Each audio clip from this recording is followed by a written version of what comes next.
참고해서 기자님들께서 보도 해주시면 재벌기업 감사하겠습니다. 미룰 수 없다. 국회는 상법 공정거래법 즉각 개정하라. 가습기 살균제 재발 방지 집단소송법 처리하라. 재벌기업 경제민주화 그리고 소비자들의 권익을 보호하기 위한 입법이 절실합니다. 저희 보도자료에도 있지만 지금 정부가 이 공정경제 3법 개정하겠다고 정부 법안들 내놨습니다. 그렇지만 이 법안들 문재인 정부 출범 당시에 약속했던 내용에도 턱없이 못 미칩니다. 심지어 2013년 박근혜 정부 당시에 제출했던 개정안보다도 훨씬 못 미치는 아닙니다. 지금 국민의힘 비상대책위원장인 김종인 위원장이 2016년에 당시 더불어민주당 비대위원장 할 때 여야 의원 130명과 같이 연명해서 냈던 상법 개정안에도 한참 못 미치는 법안입니다.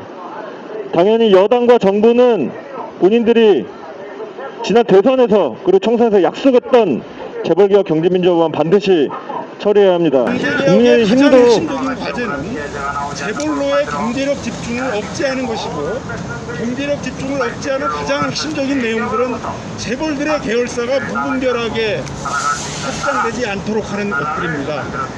현재 재벌들은 지주회사 체계로 거의 다 전환을 했는데, 그 지주회사 체계하에서 손자회사, 손손자 회사를 통해 가지고 수많은 계열사들이 확대가 돼서 재벌로의 경제력 집중이 훨씬 더 심화되어 있는 상황입니다.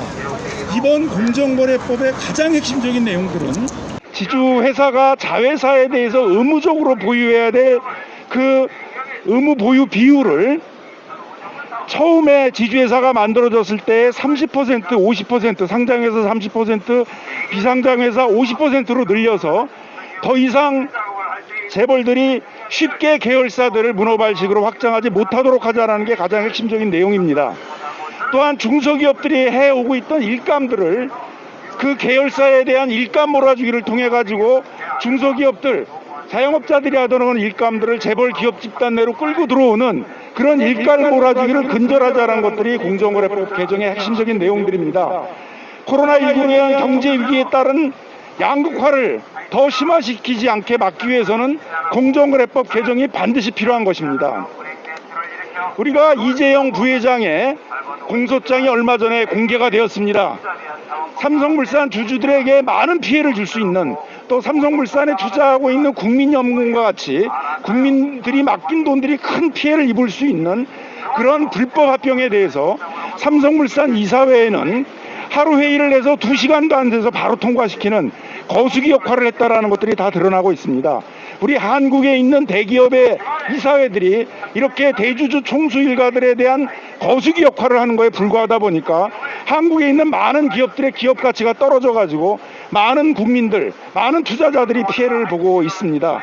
이번 상법 개정의 핵심적인 내용들은 더 이상 이런 대기업들이 이사회가 거수기에 머물지 않도록 하고 제대로 된 견제와 감시 역할을 하도록 하기 위해서 적어도 감사위원이 될 이사에 대해서는 분리 선출을 해서 대주주의 영향력을 받지 않는 독립적인 이사를 선출하게 하자라든가, 집중투표제를 통해 가지고 소수주주들이 자신들을 대표할 수 있는 이사들을 이사회에 보내게 할 수 있도록 하자라는 것들이 핵심적인 내용들입니다. 이러한 상법과 공정거래법은 우리 사회에 있어서의 이런 양극화된 기업구조, 불투명한 기업구조들을 바로잡는 가장 중요한 입법이기 때문에 이번에 반드시 통과되어야 됩니다. 그 다음에 우리의 경우에 있어서는 이런 대기업들이 소비자, 투자자들의 피해들을 고려하지 않고 무분별한 상품들을 팔아서 많은 피해를 야기시키고 있습니다. 저희들이 얼마 전에 알았습니다만, 보아왔습니다만, BMW 같은 자동차들이 운전 중에 화재가 나서 그런 생명의 위협을 받는 그런 사고들이 많이 발생했습니다. BMW는 그 직전에 미국에서는 100만 대를 리콜하고 영국에서는 60만 대를 리콜해줬는데 한국에서는 하나도 리콜을 하지 않고 끝까지 버티는 태도를 보여줬습니다.